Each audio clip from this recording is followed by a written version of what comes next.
This episode of Yes But Why podcast is brought to you by Audible. Get a free audiobook download and a 30-day free trial at audibletrial.com/yesbutwhy. Over 180,000 titles to choose from for your iPhone, Android, Kindle, or MP3 player. Download your free audiobook today at audibletrial.com/yesbutwhy.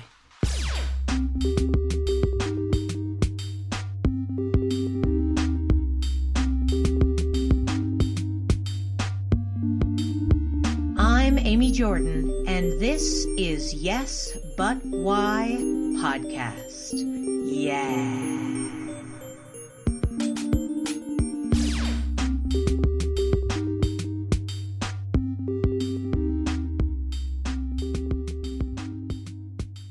One of the big things that I'm trying to get into is empowering women, because I didn't realize the level of lack of empowerment throughout my life. Because my mom is super intense, right? She's very, very strong, and she's very she's got a lot of opinions, and she's important, and when she talks, people listen. Wow. And so I was just well, that's what a woman is, and that's what we are. And, that's so cool. And she brought me to events. She worked in politics for Boston Teachers. Cool. And so I'd go to events, and my first performance, we're in line at picket lines or whatever, entertaining the people, holding signs, just a little kid doing song and dance numbers. That's what I thought life was, and she's a strong woman who people believe in, care about. I just thought that's the way people were. Love that. Yeah. So lately, when I've been on some of the women's groups, on Facebook and stuff, I'm wait, what do you mean you're not standing up for yourself? Will you tell him to fuck off when he says that? That's what you say. Or they're this person said something super rude to me, and I was did you bark at them? Yeah. And they're what? It's oh, I'm sorry. I not only have a strong mother, but I'm from Boston. Right. I'm angry all the time. Right? So if you try to mess with me, I'm go ahead. I'm bigger and crazier than anything you could imagine. So I always think about.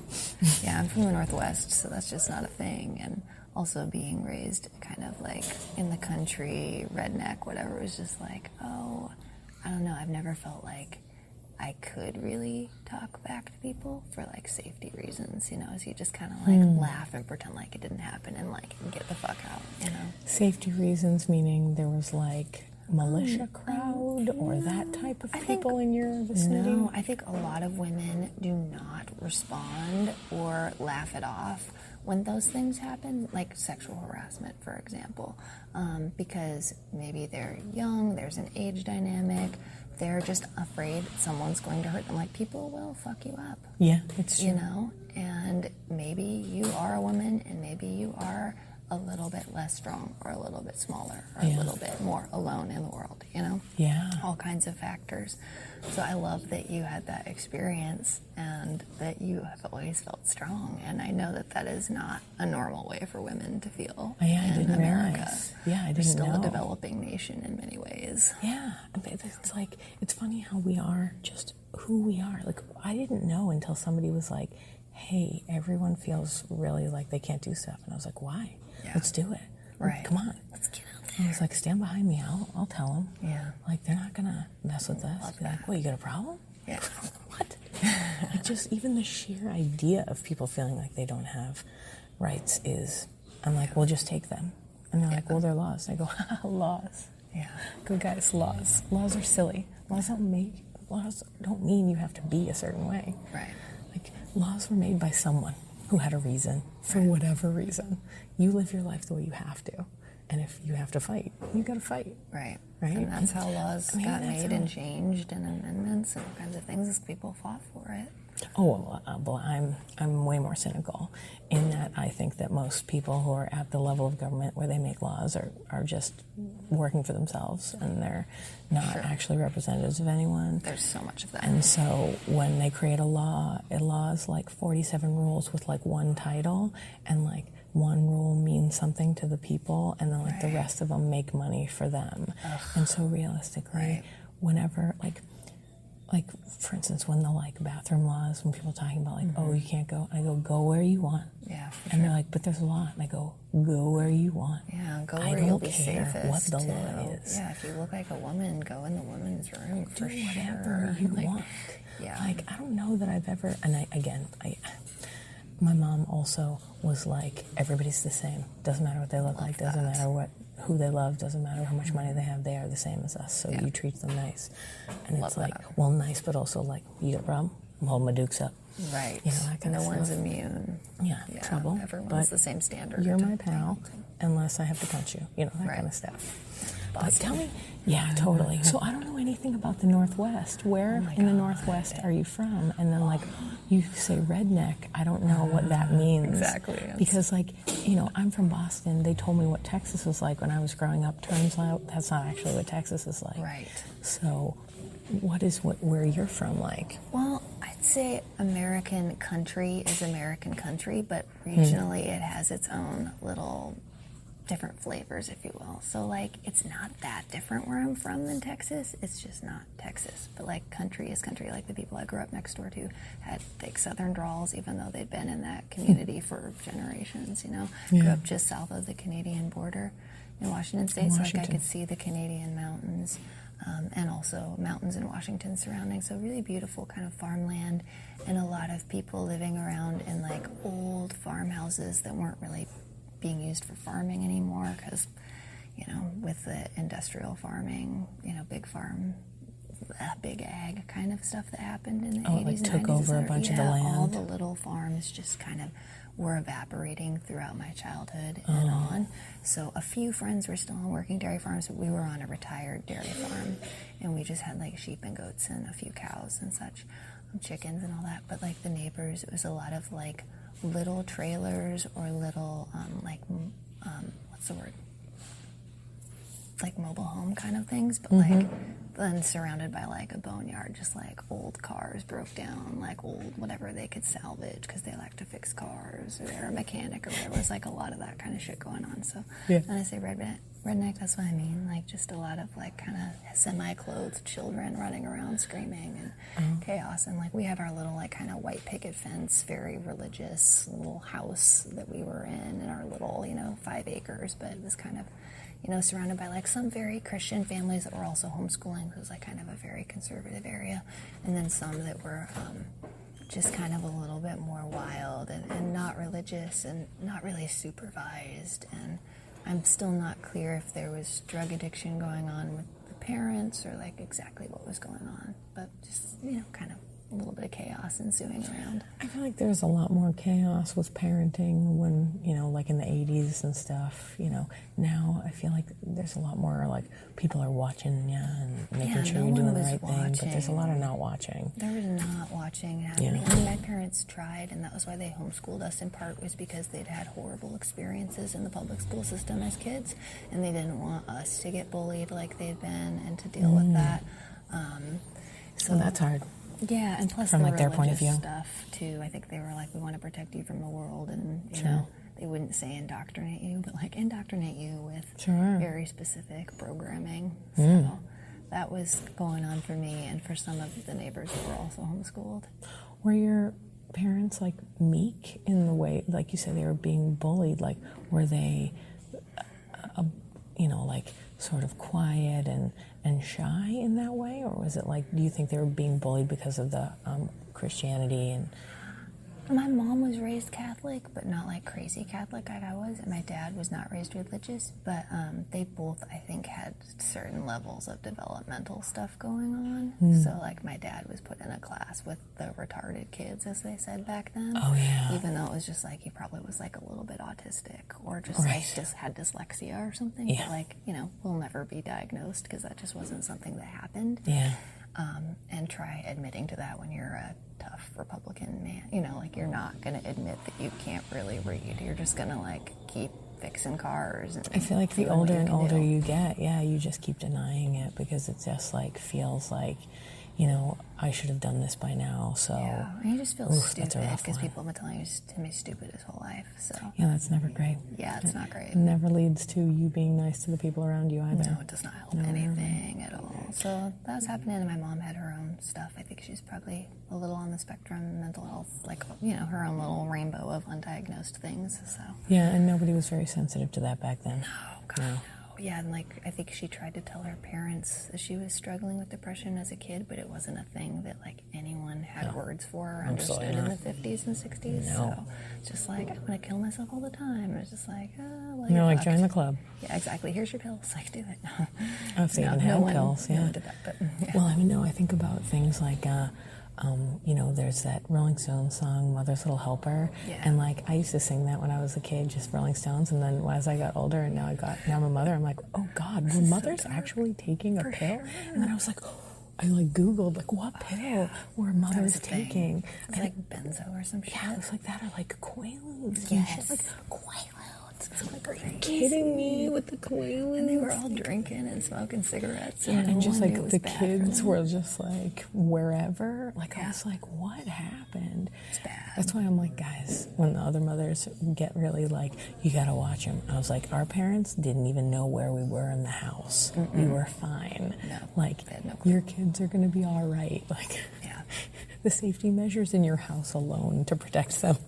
Yeah, it's crazy, right? There's so much more just in your house that is protecting you than when we were kids. And it was what is this open wall with some wires? Hey, kids, don't touch this. Oh, that was basically where I grew up, yeah. That's what I touched. Yeah, we hung out in the basement. My sister and I hung out in the basement. It was the least finished part of the whole house. It was open. Mold everywhere, floods. It's a big section where the gas heater is, and it's there's flame. And I remember looking at that flame all the time and being like, I wonder what that is. Exactly.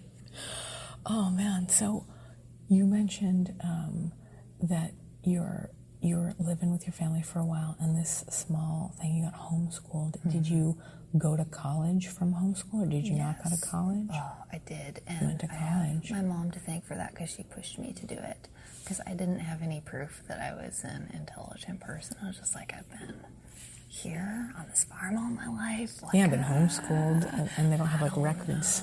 Yeah, I was but my mom was all right, you're going to go to college. So there was a program, I think there still is, in Washington State where high school juniors and seniors, if you qualify, you pass the college exam, you can go to college for free at the community college. Oh, so that's awesome. I went when I was 15, the summer right before I turned 16. I passed the test. I placed into English 101.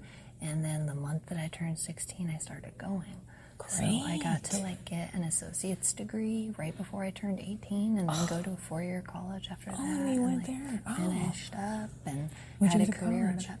I went to a few colleges, but I ended up, I briefly went to Texas because I had a full ride to go to this really conservative Catholic school, and I was I went to this liberal arts. Did you go to UD? I did go to UD. I went to UD. That's so crazy. See, I'm from Boston Catholic. It's less crazy, but I have friends who were part of Opus Dei. Were you part of Opus Dei? No, but I know what you're talking about. Yes. We were more Benedictine and shit. Oh, yeah. No, I've got the whole Catholicism thing. Oh my God, It's turns out after I left for college, my parents stopped going, and they later told me we were just going because we thought we should. They literally don't go anymore. They don't. It doesn't occur to them. They're well, be nice to people. It's still, you should be nice. And hey, Jesus was nice. You should be nice. It's stuff like that. But it's not it's the harmless side of it. It's great. Exactly. Yeah. It's let's go and sing a little bit, and then let's not go for 6 months. Okay, that seems fine. That's fine. Right. My family was very right-wing, fundamentalist Catholic. There was one other family in our community that was the same kind of Catholic as we were. In our whole county, there's a bunch of churches in the county, but one other family. And it was I was supposed to marry their son. It was that kind of shit. Whoa. We couldn't even look at each other at church. We were both so awkward about it. So I was just I gotta go out. How'd you get out of that? It wasn't it was gonna happen. We couldn't even talk to each other. We were both just too shy. But I just got out of town, you know.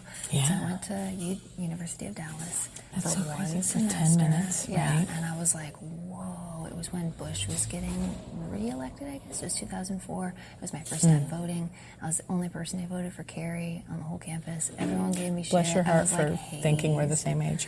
Yeah. I graduated from UD in 2000. Oh my God. I did all 4 years there. Oh, bless your heart. Again, another example of me clearly being oblivious to any problems. Wow. Because I went there, went all 4 years, got a theater degree, had no problems, had a nice time.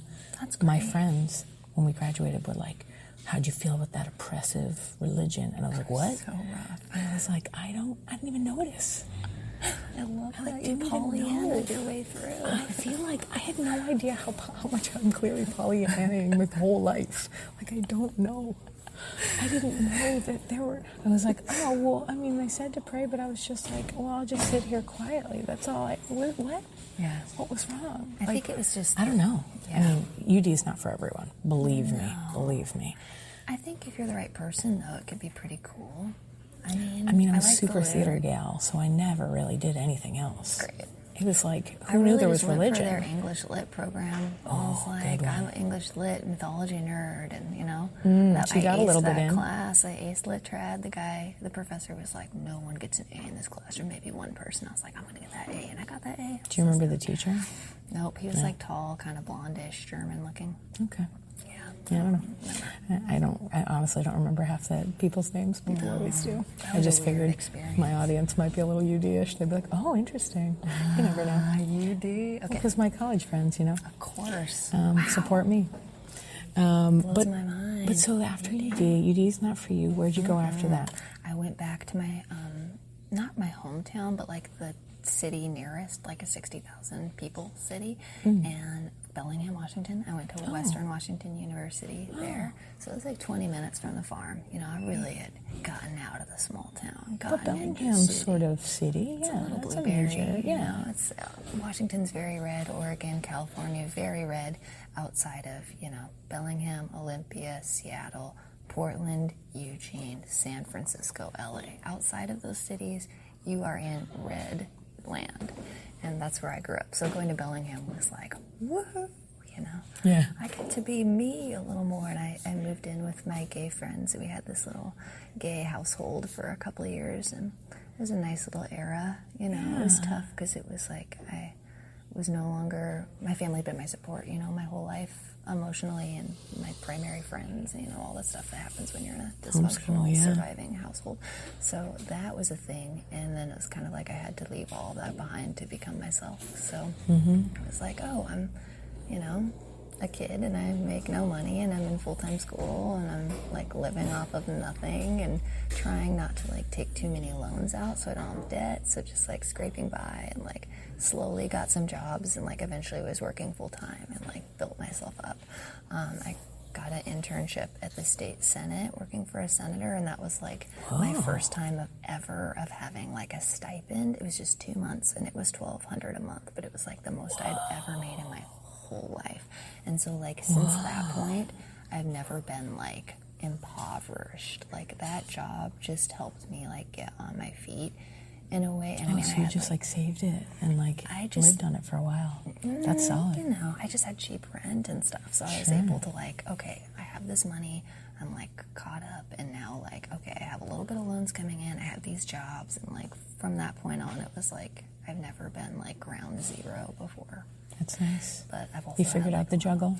I did, and like I've had a lot of support, and I mean I did social work for a long time, so I went to college, I designed my own degree because they have like this kind of hippie program at the school called Fairhaven College. Nice. And you design your own degree, so I did like activism and advocacy for LGBT people and women, and I ended up doing an internship at the domestic violence shelter that turned into a career in domestic violence and sexual assault survivor advocacy. How did you even know these things existed? Like, how did you even know to go and help? Like, did you meet people when you got to college and then you were like, wait a minute, these are my best friends, I need to make their lives better? Or, because it wouldn't seem like there'd be a lot of, hey, sweetheart, you should go be an activist, or like, you should represent the queer crowd because they need you. Like, that's something that your Catholic parents are likely to say. God, no. Oh so my where God. did it come from? Well, I went to this liberal arts school, right? So Western Washington University and the very liberal Fairhaven College on campus, design your own degree, etc. And all my friends were gay, and I was like slowly realizing who I was at all, you know?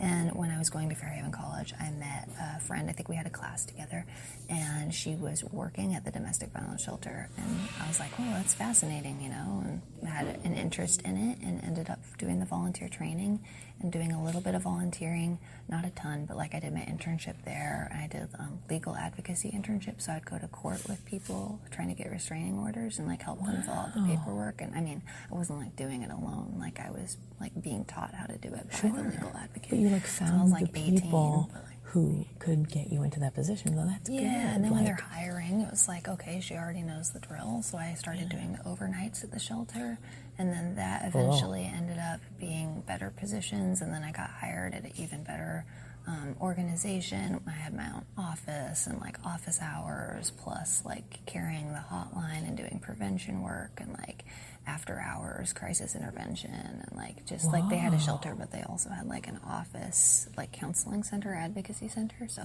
I kind of just like worked my way up in the ranks of that field for about 5-6 years. Wow. Yeah. That's pretty amazing. Yeah, and then it's like you kind of, I didn't realize this until after I got out of it, but it was like a total shoe-in for me, because I think I had to like leave my actual home state and like get far enough away to actually like see my family clearly, but like my family has all kinds of bad stuff going on, and you know, domestic violence looks like a lot of different things, and my family has a lot of that going on, and you know, not just in my nuclear family, but like throughout my family. So like my uncle was horribly abusive to his family. I didn't know till I was 19 he committed suicide, and I mean, he would have like taken them all out if he could find them, you know. It was like that bad. So, and we didn't have any idea. I mean, my mom had seen like one red flag and called him out and been like banished from the family for doing that. So she was trying to stand up for her nieces, and like I have friends like that who have like a thing where like as soon as they stand up, they get like kicked out of the whole family. And it's like, they can't what side are you standing on? The side of abuse. Ignorance and blind. Ignorance is bliss. It's easier to pretend it's not happening. And to acknowledge that it is, and then what do we even do about it? That's pretty overwhelming. So I bet you learned a lot about this kind of stuff when you were working in the shelter in crisis prevention. You're helping all these other people, and then like, you know, lightning bulb, you know, hey, maybe I should talk about myself. Is that what made you move out? Were you like, I got to get out of this world, it's too heavy? Or yeah, I was just really sick a lot by the end, you know. I think I'd had just a lot of, I'd always been kind of a sickly kid, and then had like a really stressful, you know, coming of age experience with like finding out I was queer and like leaving, you know, my family, feeling rejected by them, and then like trying to figure out how to survive. So I'd kind of just been like trying to survive for so long, and I was finally like, well, I'm like 25, I'm not ugly or stupid or not talented. I was like starting to experiment with music a little bit and getting some nice support in my hometown for that. And I was just like, man, I need to get out of here. I was just feeling so much physical pain and sickness all the time. And that's a really common thing for people that do high stress careers like social work. The burnout rate's 1 year for new social workers, and I've been doing it for 5 going on 6. So I was kind of like, I feel like I've really done it, and I just need to go and do anything else. So I had a friend in Austin, which is somewhere people had always told me, like, you should go to Austin, you should check it out. And it didn't seem like a real place. But my friend... It isn't. It's not real. My friend from Bellingham had moved here, and I was like, oh, I'm going to go make sure her boyfriend's a good person. You know, like, I'm going to see what her life's like. She's living with this guy. I don't know. Love my friend. And he's great, turns out. And that's good. The next thing you know, I'm like, oh, I'm in love with this town. I mean, 10 minutes here, I was like, oh, everyone's nice. It's sunny. I'm not cold. You're always cold in Washington. I'm like, not cold here. Ever cold. Which is a miracle. And I'm a little over the heat, but at that point it was a miracle. So, my friends helped me move down here, you know. They let me crash with them for a couple months while I got a job and got a place to live and all that. And yeah, nice people are here, you know. I feel like My nicest college friends came here too. When I moved here, it was right after a particularly tumultuous relationship, and I had to get out fast. And I was in Dallas, and they were like, "Get here, get in your car, and drive to my house. You can stay here as long as you need to." And that's how I got here, because I was like, I had no intentions of living in Austin. Austin was not even like on a list. Yep. And they were like, "Get here now. We'll deal with it. You can figure it out." We'll help you. As soon as I got here, I was like, "Oh wow, this place has all the things I want." I know. Like, so sweet. And I love Austin, and don't get me wrong, like, I understand from the point of view of the unicorns. Unicorns are people who've lived here their whole lives. Yes. I understand that there's a lot of trouble. Yep, there are definitely from some, like, city infrastructure troubles, and then there's, racism that countrywide we're still dealing with, for sure. Yeah. But I was like, I've lived a lot of places, and this one's tops. It's so nice. Like, it's just above the niceness, like even the negativity sometimes. You know what I mean? Like, even you go to the scariest places, and in fact, I've lived in some of the scariest places. I didn't know, because again, I'm Pollyanna. Right. I remember my car broke down. I had to take the bus, and again, I'm not afraid, so I just take the bus, and I take the bus by. I lived off of Old Torf, and I took the bus right next to the Jack in the Box, which is probably like the most dangerous bus stop ever.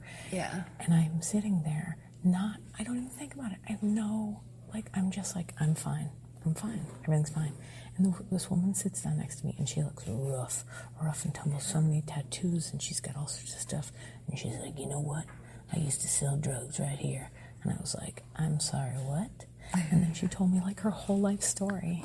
And then she got on the bus with me and rode with me to downtown and told me her whole life story, how she was changing her life, and she came to that bus stop every day to try to convince the people that were selling drugs there to change their life and to go with God. And I was like, whoa. And I was like, even the drug dealers are reformed. Right. She was so figuring it out. She was so pleasant. You know what I mean? I was if she was selling drugs, I probably would have been sure. Right. She was so nice. Exactly. You're like, I trust you. I'm sure it's good stuff. Oh, my Lord. That's amazing. That's how good Austin is. Even these scary drug dealers seem so nice. Yeah. Yeah. I've but had I don't know. Unpleasant I've definitely had some trouble, but, it's just life. It's a city. It's human life. There's humans. People have problems. Yeah. Nowhere's perfect. But plus, Austin I think the world's getting a touch angrier year after year. I know. It's getting a little hotter, isn't it? Indeed it is. Yeah. But I feel certainly you, from your experience here, are certainly well trained. And when it comes to, hey, if the world gets real scary, you can certainly turn to all of us and say, it's going to be all right. Don't worry, we'll get through this, because you did that for so many women and people in Washington. When you got here, did you do any advocacy? Words are hard. So, as I mentioned, I was kind of feeling pretty done with it by the time I got here. Oh, cool. But I did apply for a few social work jobs when I first moved here, just because it was my skill set. Yeah. And at that point, in the jobs I was applying for, it was they really wanted Spanish-speaking people, which I totally get. Yeah, they 100%. just really wanted bilingual, which we needed in my hometown too, but it was just harder to find. So I just realized okay, it's not something I want to do anyways. I don't want that job. If they handed it to me, I'd do it, and I'd do a good job. But I don't need to be doing that. I have done that. So also smart too to not take it if you're not speaking Spanish, knowing that a significant portion of the people that would need your help would need that. Which is how it was where I was also, but we had half of our staff was bilingual. So as well it should be here in town for sure. Yeah, for sure. And where I'm from, there's a large migrant population. It's a very agricultural area, so there's just a ton of Latino people there. Oh. So, and people from all over, yeah. Yeah, I guess. I don't know anything about Washington State. America is very similar to think of everywhere. Yeah, I guess so. Yeah. The thing about cars and trains is they got us everywhere. Yeah, exactly. Because I'm always like, how did they get there? The same way you did with a car or a plane. Yeah, exactly. Just human beings traveling from location to location. What we do, looking for work, making it happen. Yeah, so I moved here, and I was like, what am I going to do? And I was looking on Craigslist, and it was Christmas, and I moved here in November, and I was like, I need to get out of where I'm staying soon, I need to like get my own place of some kind, rent a room. I need a job. My savings is like dwindling. And I saw like Christmas Eve this ad for an eco-cleaning, house cleaning company. And I messaged her and she was like, can you meet me the day after Christmas? I did a little interview. And anyways, I ended up doing eco-cleaning for about 4 years for a couple different companies. But just like so easy, you know, anywhere from like 4 to 10 houses a week. And I could, you know, be done by 3 most days. Is it just cleaning people's house with just good cleaning products? People's houses, yeah. And I mean, yeah, just stuff that's not horrible chemicals, basically. Yeah. I wondered if the eco is just about how the products weren't chemical. We reused all the cloths and everything. Oh, so right. Everything was like, you're not like throwing stuff away every time. So. Oh, right, paper towels and all that. Oh, wow. Man, what a great deal. What a like great niche. Like I never even think about that, but like, yeah, of course. So much throwing away. Yeah, and it's like one of those jobs that's like kind of instantly rewarding because almost everyone I worked for was cool. There were a couple duds, but almost everyone was so cool. And some of them would tip really well, which was so sweet. And some of them would like do the thing you're supposed to do where they like kind of tidy, you know, they pick everything up so you can actually like clean the surfaces. So there was some of that going on and it was a nice gig for a long time. It's like, all right, I'm off by 2-3 most days. I can go hit a happy hour and get some writing done or whatever. That was like my drill at that point. So that's great. Yeah, and like catch some shows in the night and, you know, maybe I am working at 9 or 10 in the morning, but like I don't have to be like sending high-tech emails or like, you know, dealing with someone's life or death situation. It's like I'm scrubbing a floor and it's fine. I can be a little hungover or a little tired. So it's kind of the perfect job for me in my mid-late 20s. Yeah. Until my body started telling me, don't do this anymore, it's hard. It is. It's real hard. It is. Yeah, the physical labor part is definitely not good, though I do appreciate the sort of like, sort of reaping your rewards, like you finish and you're like, oh, it's clean. Like, it's done. You get that beautiful, like, look what I did. I made this beautiful, so simply. Nothing's ever done in social work, and it's always, the problems are always the worst, and every day is someone's worst day, and you don't always, or almost never see a good ending, you know, because you just aren't there for that part if it happens. So it was just cool to every day be like, oh, I made someone's life a little better and it's done. You know, I read a article recently about how like there's people are saying that millennials are causing a better work-life balance to start to be struck, that like there for generations, for like the last 40-50 years, the idea was like work yourself to death and like always be available 24 hours a day, don't spend any time with your friends or family, like be a slave. Be a slave to the job and all that. And that now, you know, that younger employees, or I guess at this point millennials living in their 30s, it's like people, they're saying like, I'm leaving work, you cannot reach me anymore. Like, my or phone is off. Working from home allows them to be able to do certain things in the hours that are flexible. And it was this whole thing where it was like, you know, this generation is bringing us to understand, like, we need the break. We need the yin and the yang. Totally. And you're talking about the social workers. Like, I wish there was a thing where, like, you know, there was, like, seasons where, like, you worked 3 seasons and then you got 3 seasons off. I love that. And you did some other job. And, it, you know, maybe it's in the not in the industry, but, like, in the same city. Like, if the city's running this, the city's probably running something else. Could you run the garden at the farmer's market? Could you be the welcome desk at the recreation center? Like, things where it's like you have a job. It's, you know, you're going to have it, so you're not worried about it, but you don't have to do this heavy thing. Sounds like and then some this person bullshit. I'm just kidding. It kind of does. No, I worry about that kind of stuff because kindness is always called communist. Oh my God. But I'm like, hey guys, have you actually looked at communism? It's not kind at all. Like, it's not very actually helpful.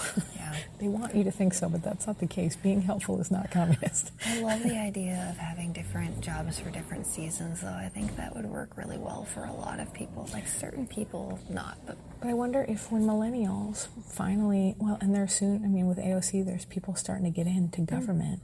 Like, and even you were talking about, so when you're talking about you get into the state senate, and I'm like, yeah, how do you get in there? Like, because now that I'm getting older, I'm like, I need to affect the government, and I don't know how. Right. And so I'm like, where's my in? Who do I need to go to? What committee do I need to get on? That like, do local government. You should research some cool badass ladies.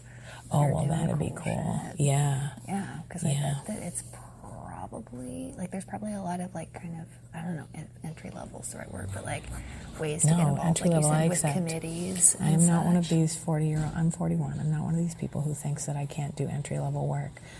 If I am not qualified to do working in the government, I have to be entry level. You have to learn, It's like I told somebody that when my child leaves the home and goes to wherever he lives after he's old enough, because I'm like, college, whatever, or whatever he wants. I'm going to go to LA and be a PA on movies. And they're like, awesome. A PA, you're going to be in your 50s. And I was like, yeah, and I'll be the best PA, and I'll make the best coffee, and I will be there, and I will have everything you need. It'll be so fun. It's like, why not? It's like, totally. Yeah, sure, my contemporaries might be 21, but I'm not trying to get to any level.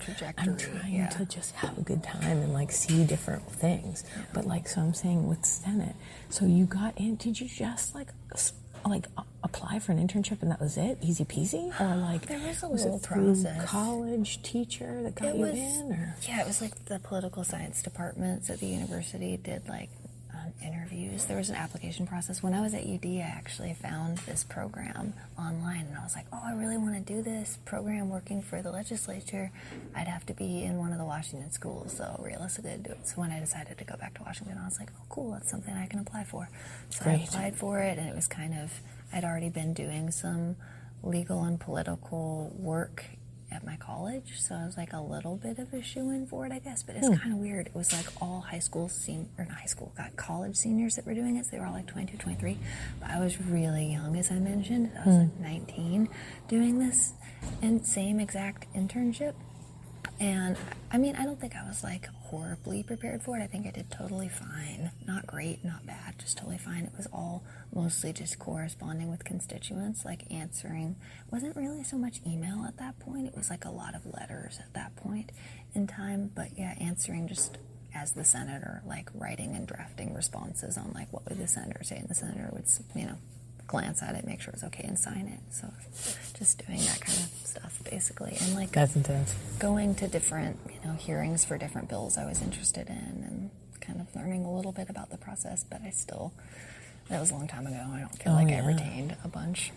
Oh, sure. No, I was just thinking, like, it's so interesting how, you want to help, but then there's so many layers between you and help.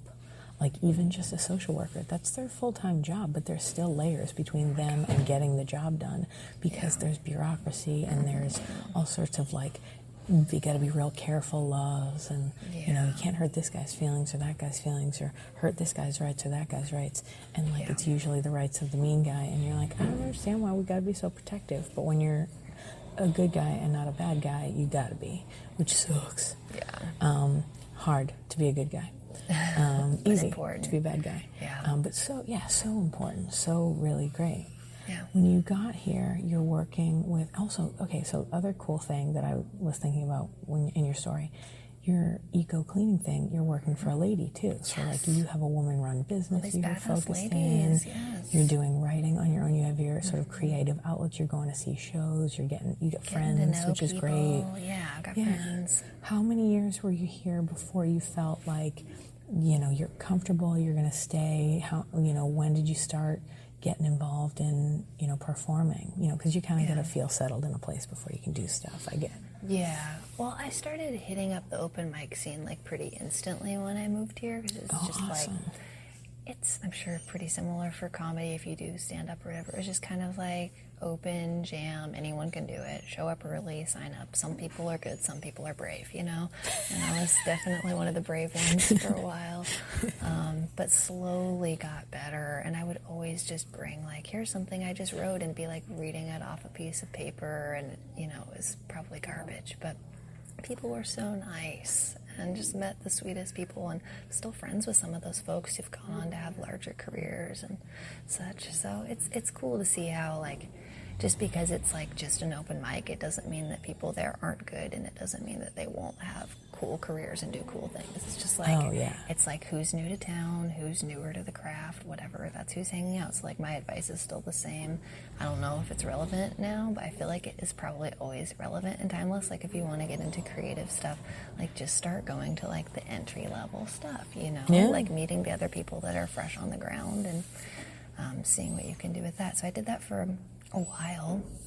And during that time, you know, friends would ask me to do like a couple songs at their shows and whatever. So I was slowly getting into the scene that way and booking little things here and there, you know, like little coffee shop things and Flipnotics and all that. You were talking about reading off a piece of paper. I somehow imagined that you were reading poetry or spoken word. No, you were like writing songs. It's like, I have the guitar and I'm like looking at a piece of paper. Yeah, very cool. No, the guitar edition alone raises its coolness for sure. So silly. I went to open mics for years doing spoken word and like, you know, reading stuff off pieces of paper and stuff like that. So that's, you know, me and guitars, I don't know how to make those work, but Ugh, it's a strange thing. Did you always play guitar, or did you just learn it when you got to Austin? Or? I started learning when I was like 13, turning 14, like that summer. My neighbors were musicians, not like professional, but like they had a couple guitars kicking around and a piano, and I think they went to like bluegrass shows sometimes.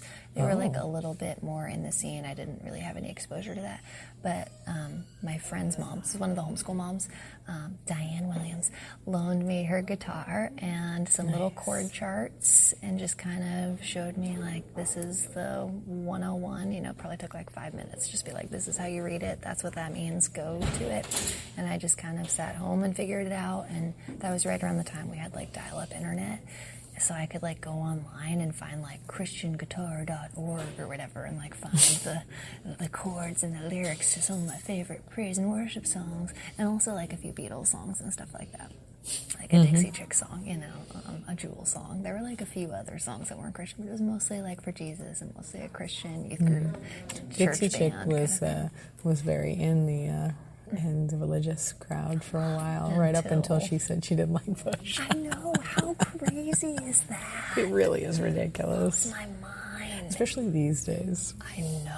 Especially these days when he is like a comparative teddy bear. Like so you're like, oh my God, W's doing paintings right now. I know. Like, guys. Yeah. Guys, hug him if you see him. Don't don't spit. Yeah. No shoes in his head. He's this an innocent time at this point. He doesn't know. Yeah. He has no idea what's going on. He's like the rest of us. He's caught in the whirlwind. No, he didn't. Yeah, poor kid. It's just a figurehead for terribleness. Yeah, that's affluenza, if anything was, for sure. For sure. It's crazy. Oh, man. So that's so great that other mom, did she teach? I mean, like, did she teach other people how to play guitar? Or was it just like she saw that you were interested and let you? Yeah, I think I asked her about it. I know. And then I was in 4-H and I would do like market lambs, which is like you raise a lamb for slaughter. It's a terrible thing, but kids do it.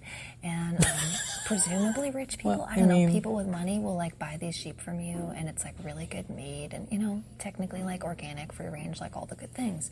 Yeah. Like the best possible meat you could really eat. So like that's I wonder what I would if do. all organic meat right now that is being sold is being raised by children. Maybe.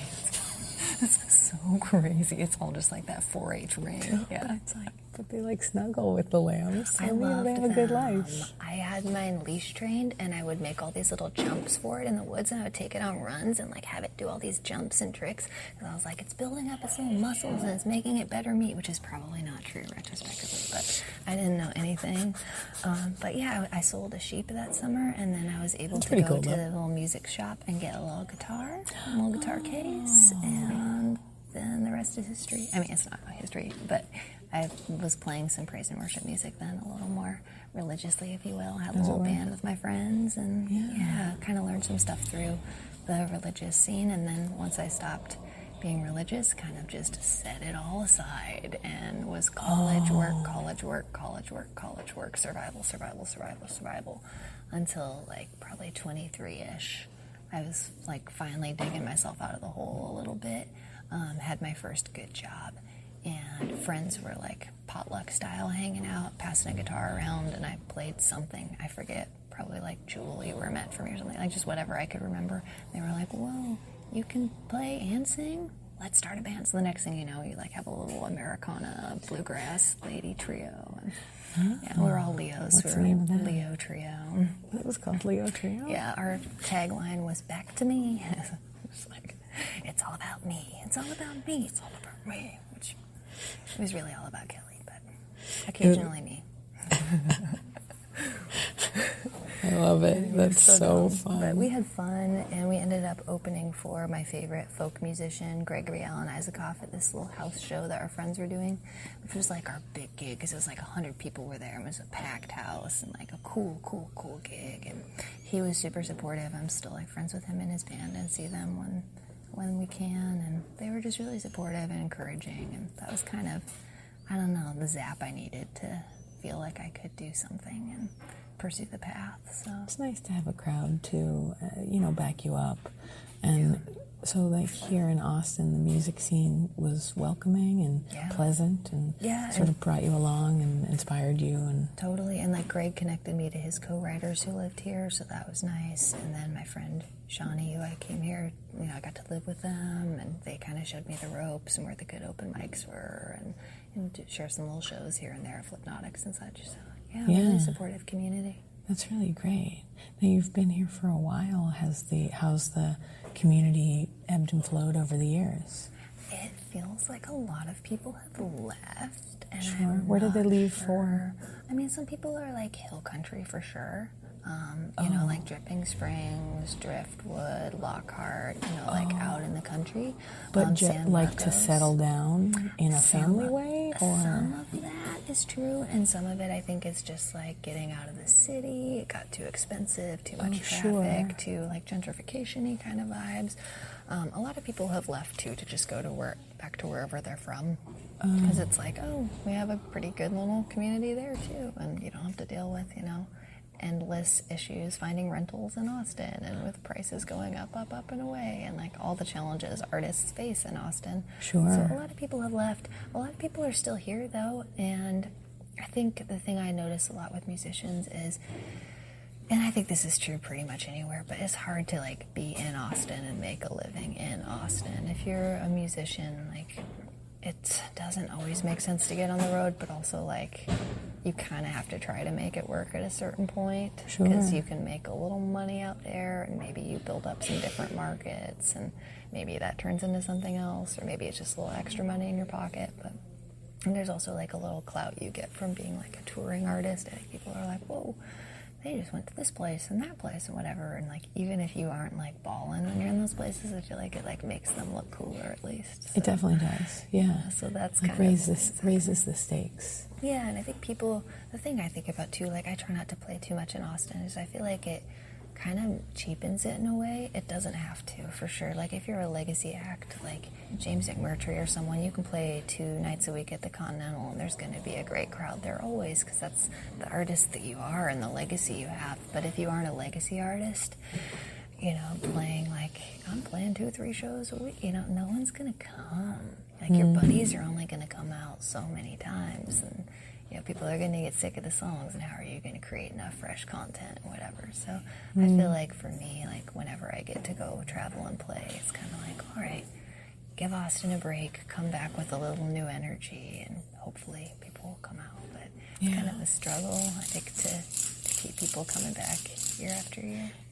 As far as the legacy acts go, do you think that it's like just of a certain generation, or do you think it changes? Like, because we're all getting older, and every few years somebody joins the over 50 Austin musicians. Like, do other people, have you seen since you've been here, and this is just a random, maybe you're like, I don't know, but like where people like, there's some people that have been famous in Austin for a long time, yes, but are there anyone sort of raising to that level, or is it like just those guys, they're gonna die out, and then Austin's just a free-for-all? God, I don't know. I don't feel like I've been here long enough, or been like intentionally trying to figure that kind of stuff out. I kind of just go to my friends' shows again and again and again, so I have no idea, but like you definitely do see the people where you're like, oh, that person's rising up and they write really good songs, and they have like a really good seems good at least, management, booking, etc. And you're like, oh, I could see that person becoming, over time, someday, the next, person who holds down a residency like that. Like, who knows how long the Continental Club will be around? Who knows? Sure. Maybe as those artists die off, those venues will no longer, the people that even all care know, to have it. Yeah, who knows what Austin will turn into? We're losing a lot of those kind of old guard places, and, it's something that people are sad about, but I'm also like, okay, what can we do to create new spaces and to make new memories? And it would be really sad if Austin just kept going kind of the way it's going and became just a tech town, basic, I don't know how tech town, I think there's something to the creativity, but you're certainly right that a lot of the old spaces are closing, and a lot of the, efforts to create new places. I feel like, while based on the argument that we were talking about the millennials having the good work-life balance, I think millennials will be better theater owners and better space, because I feel like that crowd accepts the ups and the downs, whereas I think my generation, which has been called X, and I disagree, but whatever, I'll accept it, thinks that everything should be great, and that's it. Right. And I was like, no, but it's not but sometimes it's not going to be something that I hear from people, because I do a lot of interviews with theater owners, and it's tough to own a theater because the business is 80% and the creativity is 20%, and so if you can't manage that, if you can't accept that part of your life, it's not going to work out for you. Totally. But some of the younger people that I talk to, they seem okay with that. They're accepted. They're into it. Even the Fallout crowd, they have such a healthy view of what it is they have in front of them, as opposed to being ugh, I can't believe I have to do this. And we need that crowd. We need the crowd that wants to, that is healthy, to open up new spaces, to create these venues, because you're right. I think a lot of the people who run the Continental or whatever are as old as these legacy acts. They're tired. They don't want to keep running a business. Imagine how hard that must be. And I can't. And the rent must go up millions every year. Just the amount of crap that they get for being in the specific location that they made cool, and now they're out. I mean, when I lived in New York, I moved to New York in the early 2000s, and every venue that I was part of closed because one by one they were placed out from rents, and so they were trying to do it. I mean, New York is big enough and has neighborhoods enough that it's sort of displaced to a certain, where it's okay, all the theaters are now over here now, and all this. Everybody moved to Brooklyn. Yeah, well, or sort of mid-towny, even UCB's getting placed out of there. UCB, who you imagine in your head to be rich, they're not rich. Of course they're not. The same. They just happen to have some rich owners who don't want to give their millions to run this theater. They want to help people. It's not they don't want to just give money. It's no, we'd like to run a business, but the business is too expensive in New York City. Right. I wonder if, to bring it around to Austin, I wonder if,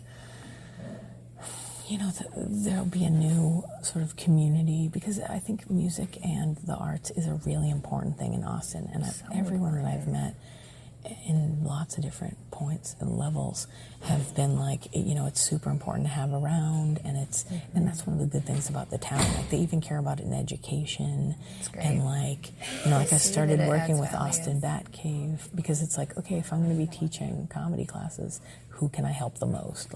Okay, this way, half of what I'm making goes back into a charity, as opposed to not that I don't love the businesses that I'm giving the percentage of. Great. But that's just because also I'm friends with them. And it's not every business needs to do that. I just wonder, from your point of view, since music is different, my point of view is all about really any different. Comedy. Everything you're saying, I'm Yeah. It's pretty much, it's a little bit different, but it's pretty much the same. And what's the trajectory? Meaning, when I asked where are they moving, and you just said outside of the city, I imagined you were going to say Nashville and some people are Toronto, and just some places where there's to potentially LA. a larger. Some people are moving to LA. Some people are moving to New York. Some people are moving to Nashville. Some people are moving back to their hometown. Some people are moving to small towns outside of Austin, but still pretending they live in Austin. Sure. And gigging in Austin.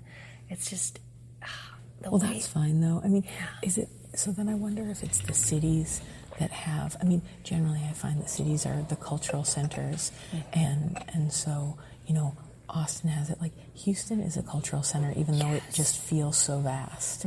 Like it's just hard to kind of navigate. It's not that. It's not that there isn't. You could probably get 1,000 gigs all the time, but like it's just like.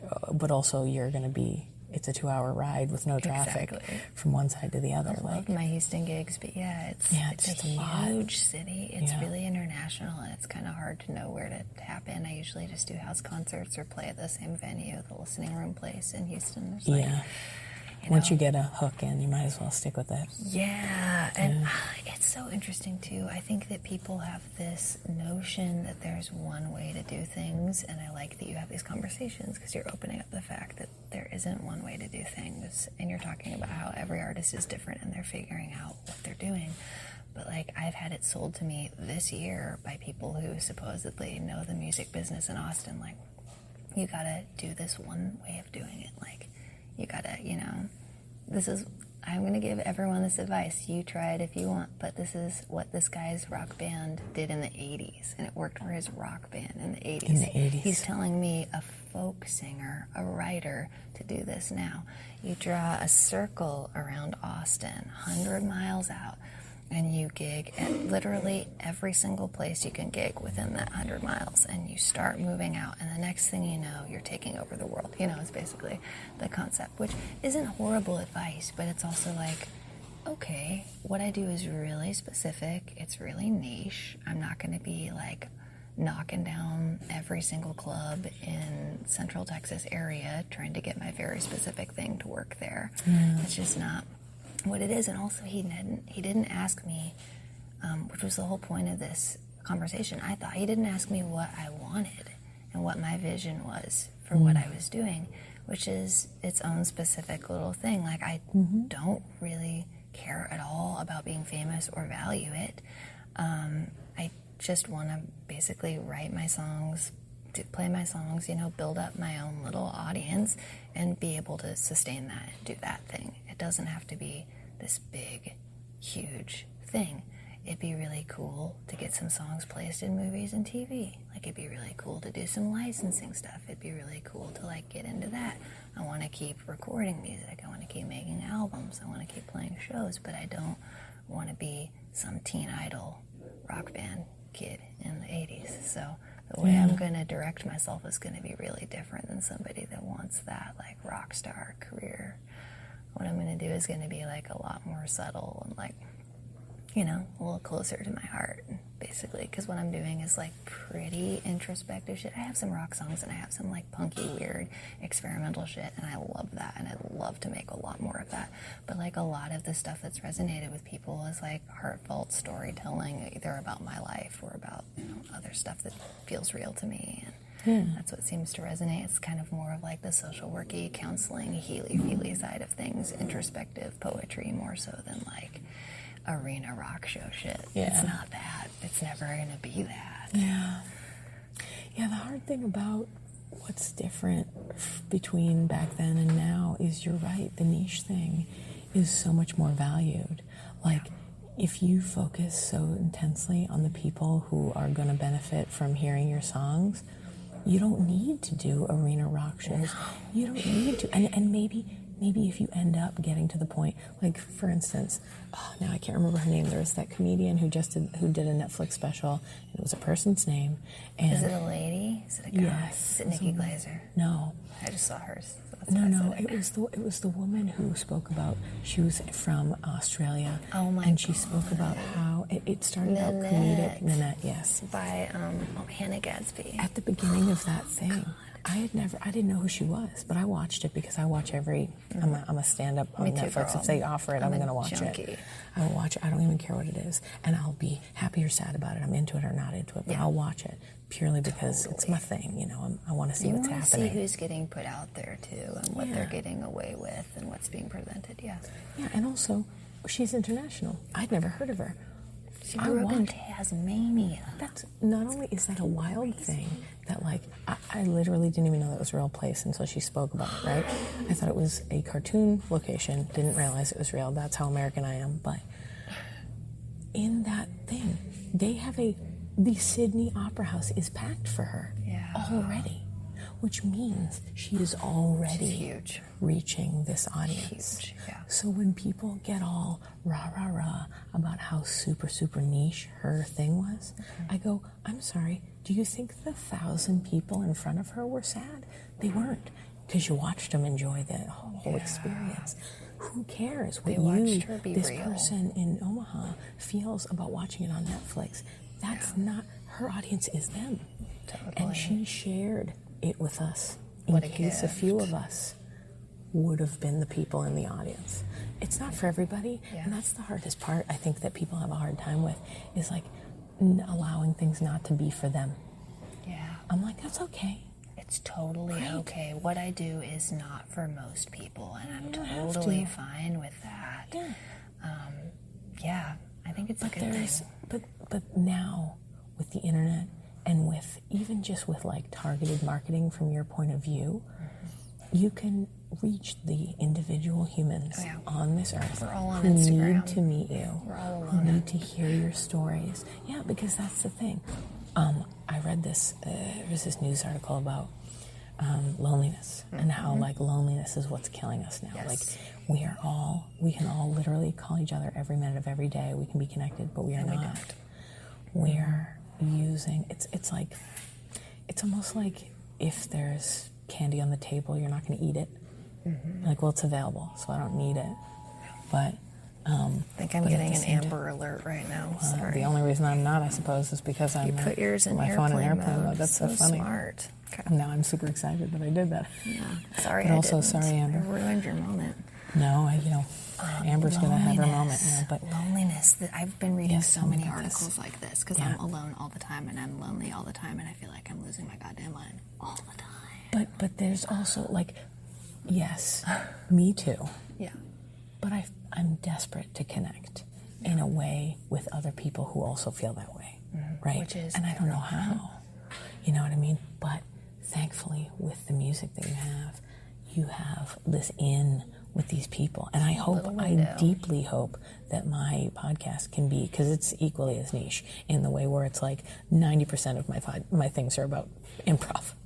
And so that's not for everybody, right? Yeah. But so what about, you're lonely, I'm lonely. What can we do as artists to, or like even what can we do with our own art to help ourselves? Right. Like, what do you think? Or what are you reading? What exactly? Oh my God, my I was like, stack we might of not have books. solved it, but what are the people saying? Right. Oh my gosh. Well, God, what have I been reading about loneliness? I haven't read an article about it in the last few weeks. I've been reading all kinds of other stuff about other things, so it's hard to totally track it back. But for me, one of the things I've been working on is I read this book called Digital Minimalism recently, and it's about how we're looking at our phones all of the time and we're getting lonelier is like, the main point of it. And so I've been really focusing on like, how do I spend less time on my phone and more time with an actual book, with an actual human, making more coffee dates with friends, saying yes to more things like this, even if it's outside of my comfort zone, like do the podcast. Trying to, like, I took Facebook off my phone a couple months ago, and that's been great. Trying to just actually, like, go out of my house and, like, go to a show more so. Like, I'm not going to, like, sit at home with Netflix every day. I'm going to, like, go outside of my house and do a thing. I know it's, like, easier said than done when you don't have a kid. I don't have a kid. If you have a kid, that's, like, extra hard to do. No, I have to force myself out of the house every day too, because I have a human being who needs to leave our home, and I can't just keep him cooped up all the time. Right. Like, it's almost like a dog. They need a walk. They do. And it also, like, he's a nature lover. I'm gonna keep him away from that? No. I mean, we go to parks, he just touches the trees and picks up the rocks. Like, you know what I mean? Like, I gotta get out of the house for that, and I'm not a nature person at all. Now like, you I am just super like, oh my God, what's happening? You know, but at the same time, like, you know, you have to get out of there. But that being said, I spend a lot of time alone at parks. Yeah. I don't know who's not hanging out at parks. They're so great. And it makes me very upset because I don't want the parks to close because no one's going to them. So I try to take pictures and say, look, I'm at this park. Oh, that's smart. If only just to like make the people in the Parks and Rec think that people are going to parks. God, it's tough. I don't have any, I live in like not a horrible neighborhood by any means. I love where I live, and I won't disclose where it is on this podcast, but it's not. No. It's traditionally a poor, out in the country neighborhood that's now like old houses and condos, you know, but there's no parks anywhere. I have to drive like 15 minutes to get to a park in any direction, you know. Oh yeah, I mean 100%. I'd go across town for the good parks. Yeah, like there's a park right down the street from my house, but it's covered in trash. Bummer. And to the point, well, good and bad. The good news is because I go there and I walk around while he's playing and I pick up trash while he's playing. That. Thank you for doing that. But because I do that, he now picks up trash everywhere we are, which is so great. That's so good. I'm so happy that he does that. Yeah. But he doesn't pick it up and play with it. He picks up, brings it to the trash can and throws it away. Love that. What a good kid, right? Love that. Like, if only everyone was like that. But I didn't realize it was just one of those things where it was like he just saw, that's what he thinks you do. Like, it's great. You just do that. Because every park we go to, while he plays with stuff, I wander around and pick up trash and throw it away. Because it's just like, why is this covered in trash? I know. Today I saw a guy working for the city picking up trash, and I thanked him because it was like, no one picks up trash. Thank you so much. And I like helped him. That's because awesome. I can't help it but pick up the trash. But you know what I mean? It's like, really good. It just kills me that that's a thing. You know, I'm like, can I make a group of moms who can do this? Like, can we get a community group? Like, right. Instead of like, let's all everyone go to the park and let's clean. Let's go pick some trash up. Yeah. Right. Oh my God. Yeah, I take a walk around my house, and it's like not really picturesque, just sort of neighborhoods and like a busy street. Yeah. But there's trash everywhere, and I bring a bag, a trash bag, and I just load it up. I love so that I'm you like do pushing that. the thing I and like think about loading doing it up. that, and I'm like, why don't I have a bag? And then I keep walking. I'm a horrible person. Well, no, I've done the walk like 100 times. I've picked up trash like 4, so it's really like percentage-wise, I'm very low. But, Gotcha. but You're like the getting world, there. you know, you need to get out, if only just to become neurotic and pick up trash. No, Exactly. you know, just I like having random conversations with people. Me too.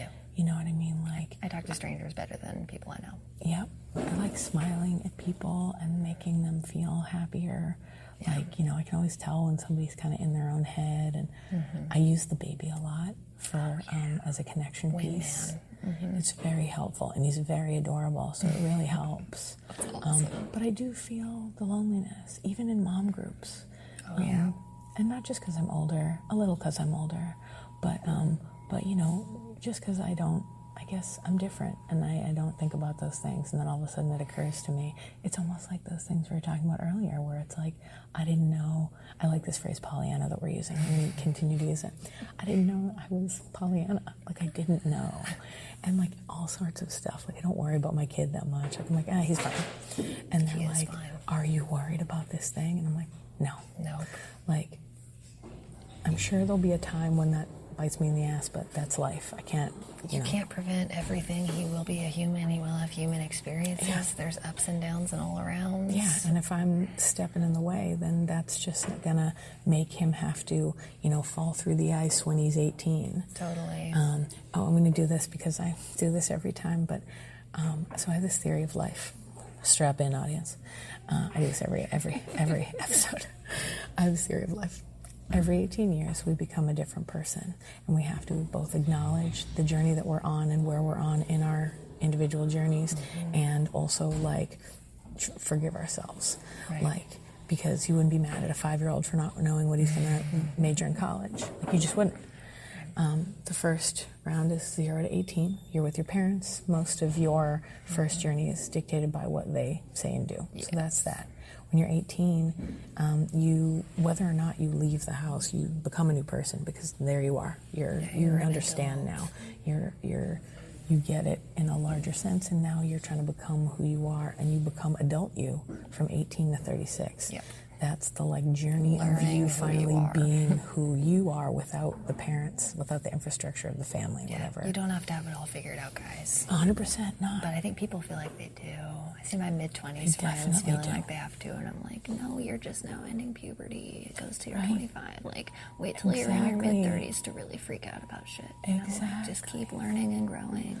But to the interest of getting older, I think it continues, and that people don't give themselves the respect they need for the later journeys. Yeah. So 36 to 54, that's another journey. This is a time of life when people do things like get divorced, leave their jobs, change their lives, because they don't know what they're doing, because they're trying to figure out what they're supposed to do. And instead of trying to be like, let it happen, my journey is continuing, I'm going to be somebody else, and not be mad about it. Like, again, when you're 5 years old, you're not mad you're not 18.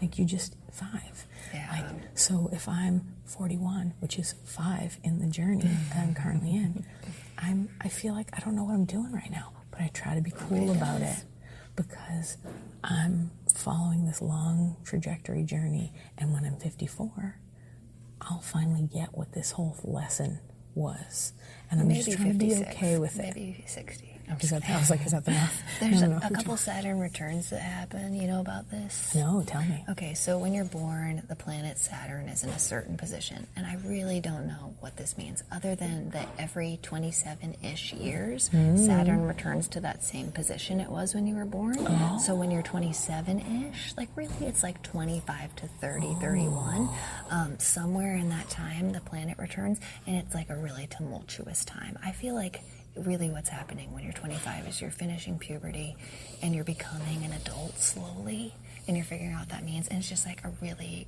weird transitional time. And when I was that age, I had a lot of friends that were in their mid-early 50s, and they're going through their second Saturn return, and they were going through the exact same thing I was. Yeah. Identity crisis. I know that I'm leaving one phase of life of like, you know, maybe regular adulthood and entering like a mature phase.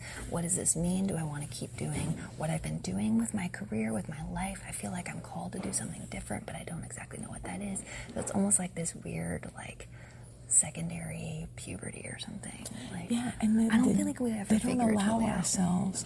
I don't think culture allows older people to have that journey. They make us feel like we need to have it figured out, and then that's it. And then also like, no more fun. Get to work. Get serious. Do your stuff. Be responsible. And I'm like, listen, I've been responsible since I was 15 years old. Right. But that doesn't mean that I'm not also crazy and wild and want to do everything. And as soon as you tell me no, that's all I want to do. Like, I'm still like that, you know? You're a human. Yeah. And you think about your friends who are in their mid-50s who are like going to go into another journey. The craziest part is medicine is so great, they'll have another full one. I mean, it's almost entirely likely they'll have another full, even 27 years maybe, if they're lucky. Probably will be, though, the way the world is. Like people aren't dying off in their 60s anymore. It's like, you make it so long. And so if you're making it so long, what is that last journey about? And then nobody gives those people any level of respect. They're either the top, where they're like friggin' senators and they get to make all these decisions, and maybe they're ready or maybe they're not, or they've been left out to pasture by their careers and their family, and they just feel alone. There's a lot of loneliness in that crowd too. But that's the other part, is that like, if we try to think of each person, I think of the 18-year theory, because for me, it helps me to move forward and to be a new person, and also to allow changes. Like from 18 to 36, I was theater girl. I did it. I made it. All those things that I wanted to do were right. When I turned 36, I was running the theater. Wow. And I was like, yes, this is exactly it. But since then, so many things have changed and crumbled, and my worldview is different and everything's different. But it's like, it's almost like being born again. Like, and I don't mean that religiously. I just mean like I thought the world was one way. And now it turns out that it's not. And I have to deal with it and live in a new way. But it's just like new levels of figuring out what it is that we want and trying to be cool with it. And I think you were talking about like the journey, the different journeys that people have. I think that as long as if we all try to be cool with each other, and we all try to just let each other have the journey that they need to have, then it'd be a lot better off. And I know that it's like such a silly, like, no, there's so many people in the world who want to stop people from doing things, and you're like, just let them be. Like, even the bad ones, like, hey man, listen, you're not going to yell at a guy and make him not bad. Right. And even when we were talking about earlier about like villains, quote unquote villains, like, they don't make any sense. There's not like a qualitative, like, oh yes, here is the moment where I became a villain. Like, that's a movie. That's a television show. It's how you write a fairy tale. It's not like how life is. Right. And so you just never know where people are. And, you know, I mean, as far as creativity goes, both being a creative, I think it's like just be on whatever journey you're on, and then receiving creativity. Because something else I like to say, and I'll ask you this too, but I like to ask people what their jam is. Like, meaning like what the thing is that they've been thinking about. Like, as an artist, we always kind of have a thing. And it's hard to, I'm using vague phrases, but it's like, you were talking about how you read all these articles on loneliness. Maybe loneliness is a thing that you've been sort of jamming on, and then a bunch of songs that you write are about this idea. Or like, you know, like for instance, for me, I teach, and so I teach the same level 1 kind of like similar things all the time. How do I make it different for myself? Every day, I'm thinking about new and different things, and certain classes get the benefit of that focus. Right. Like whatever jam I have, that's what I'm focused on as I'm teaching these same things. But I'm like, don't forget this, because that's my jam in the moment.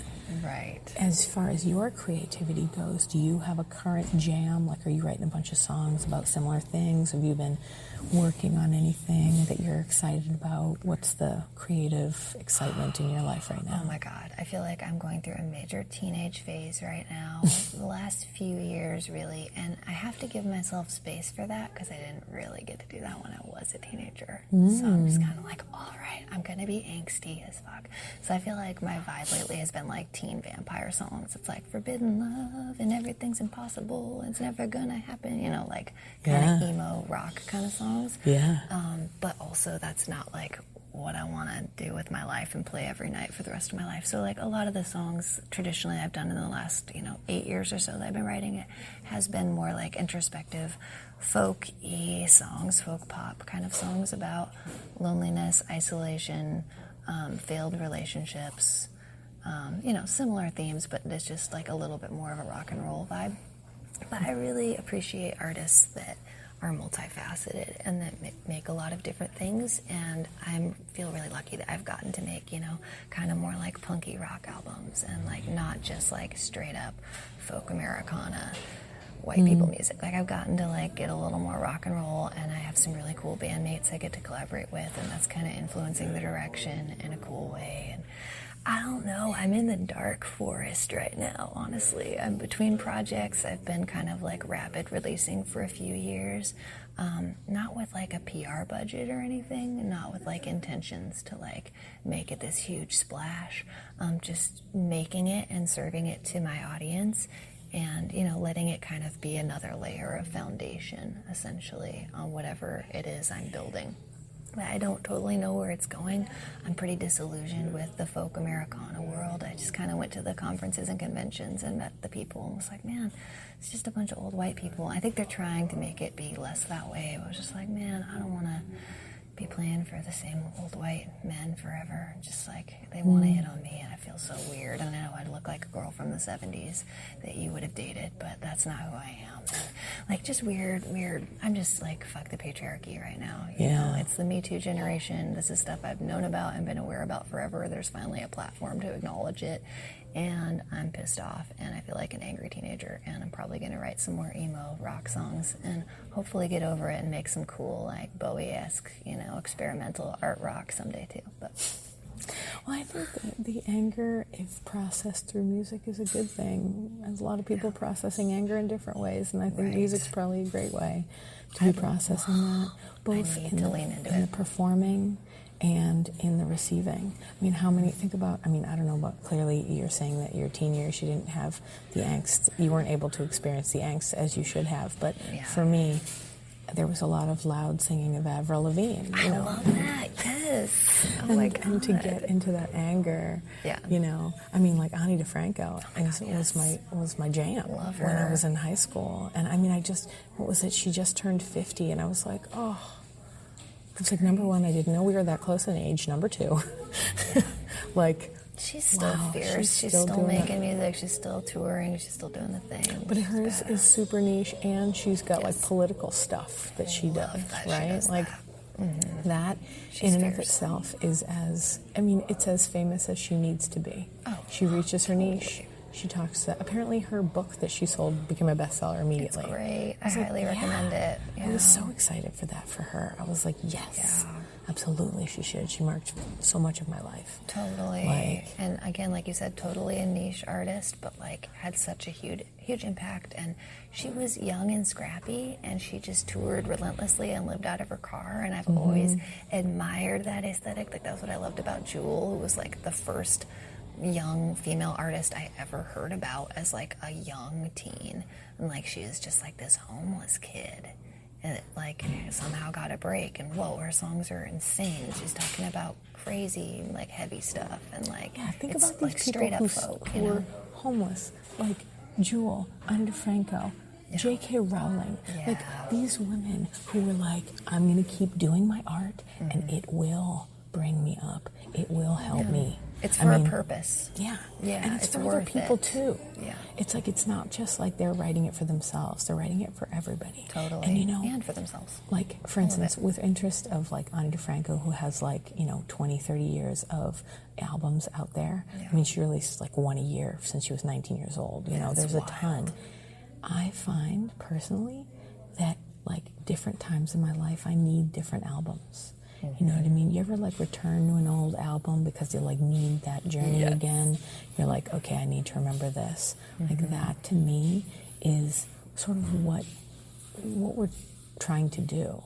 Like even in the podcast, I'm trying to create an evergreen thing where it's like, you can listen to this whenever you need this, whenever you need to know that being this person is okay, or that if you want to connect to this person because suddenly your journey seems nearer to theirs, like listen to it, know that there's a person who's making it through, who's like getting through every day, even though it's hard, even though it's crazy, and making new stuff. And you're talking about the different kinds of stuff you're making. I'm like, that sounds great. It's like you're making your own mixtape.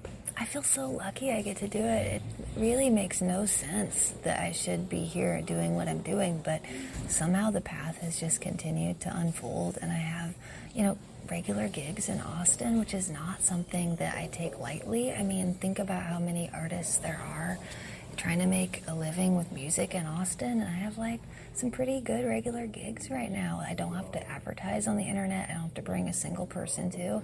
I show up, I play, I leave, like so easy. And I have patrons. I have a Patreon. I have like really awesome patrons, even before I had a Patreon, and outside of it, who will like cut me checks for projects and like help me finish stuff and donate to Kickstarters. Like I have crazy people that have helped me on Kickstarters. People I don't even know who've donated hundreds and hundreds of dollars wanting nothing in return. Just like craziness. And I don't understand why that's happening, but I'm really thankful for it, I think that there's in the same way that, like, you were talking earlier about how, like, you're not trying to be famous. Whenever I think about being famous, I think about being, like, tied to something. Yeah. I think about how there's, like, a company that has an idea of what you are, and they want to put you in that box, and the brand. You got to play that one song every night for the rest of your life. Absolutely. Yeah. I mean, Huey Lewis, I went to a Huey Lewis concert, bro, when he plays that Back to the Future song, he complains every time. I've seen him in concert 2 or 3 times, and whenever he plays that song, he'll be like, here it is. Yep. Like, he does not want to do it anymore. He's tired of the song. Tired. But when you do music, it's so interesting, too, about how, like, with music, they want you to repeat everything over and over. With comedy, you repeat a joke and you're fucked. Fresh stuff every time. Every time. The pressure's crazy. You can't even, like, leave the house doing the same joke. Get out of here with that. Blows my mind. I'm like, why is it not the same? I listen to comedy albums like I listen to music albums. Me too. I love the jokes. Yeah, I'm like, I like, certain jokes I return to because I'm like, yeah, that's right. It's so good. Like, it just makes me feel good. And a good song is a good song. Like, it's just about this moment of creativity connecting with me in that moment. And I'm like, yeah. like, even, like, think about, like, you know, phrases in movies you repeat.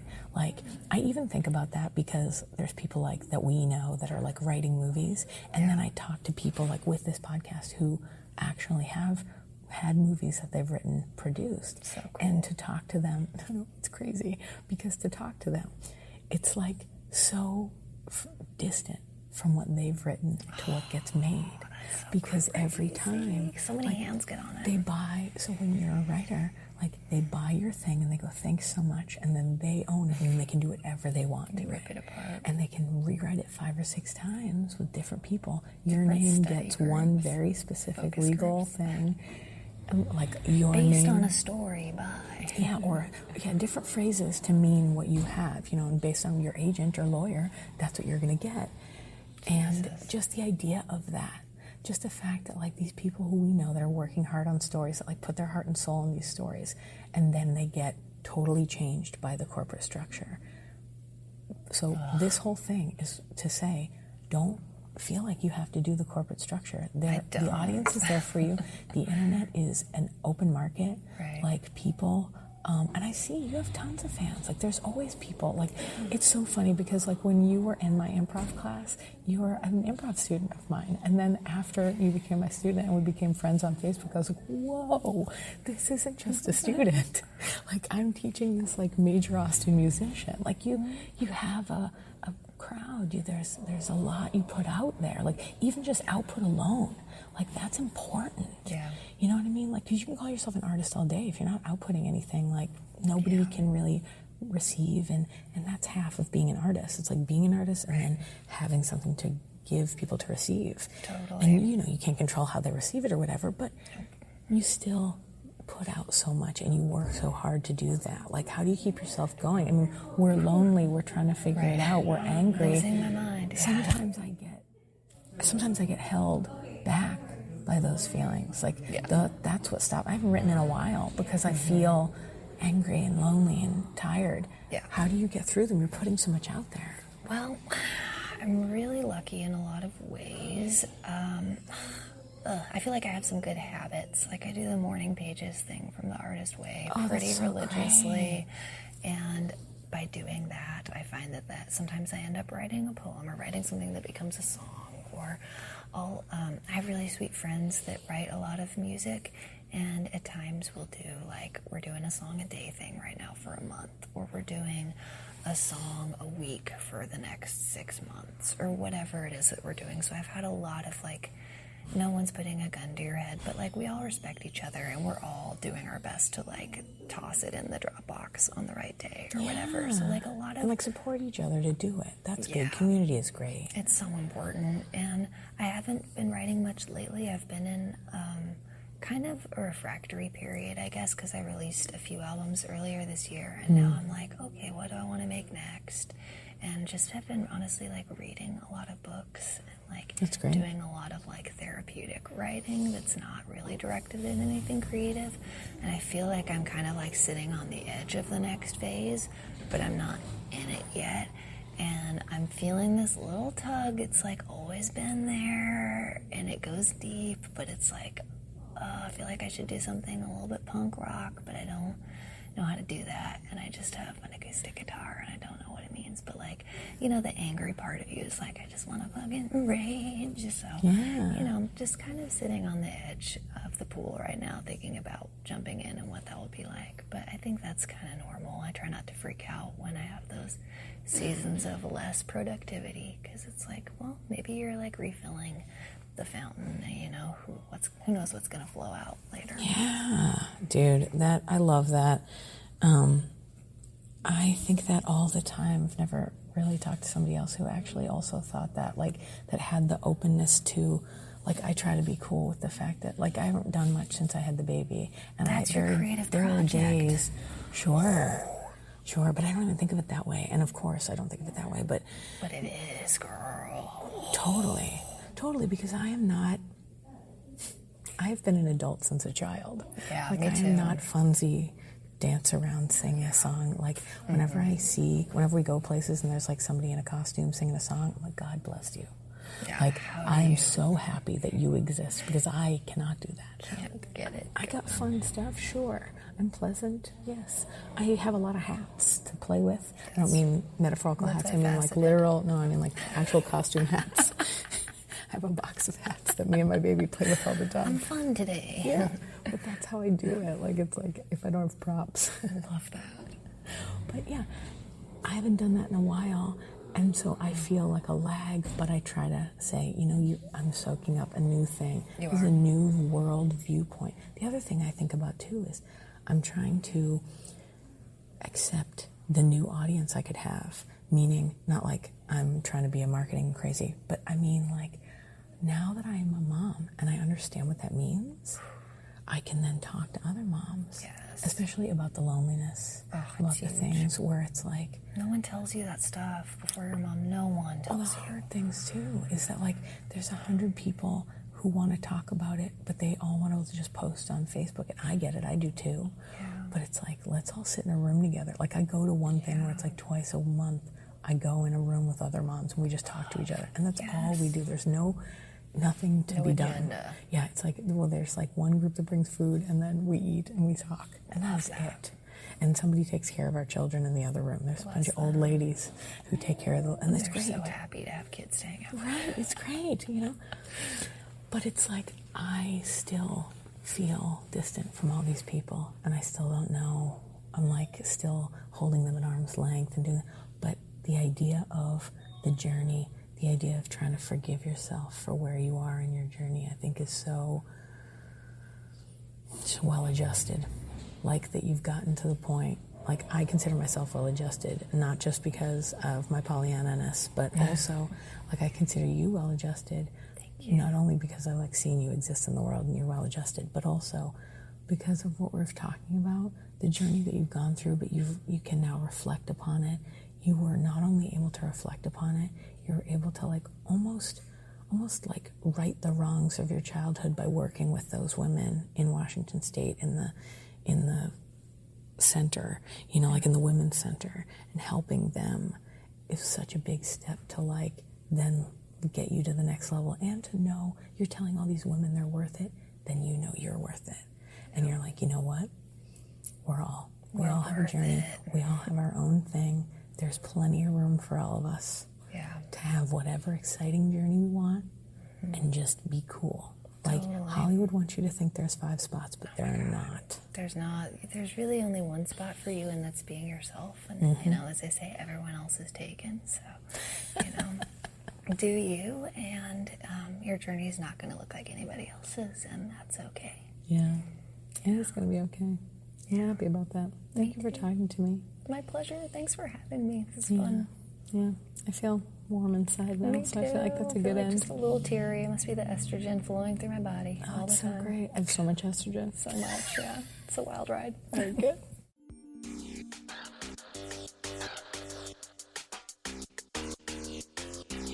Thanks for listening to Yes But Why Podcast. Check out all our episodes on yesbutwhypodcast.com or check out all the content on our network, HC Universal, at hcuniversalnetwork.com.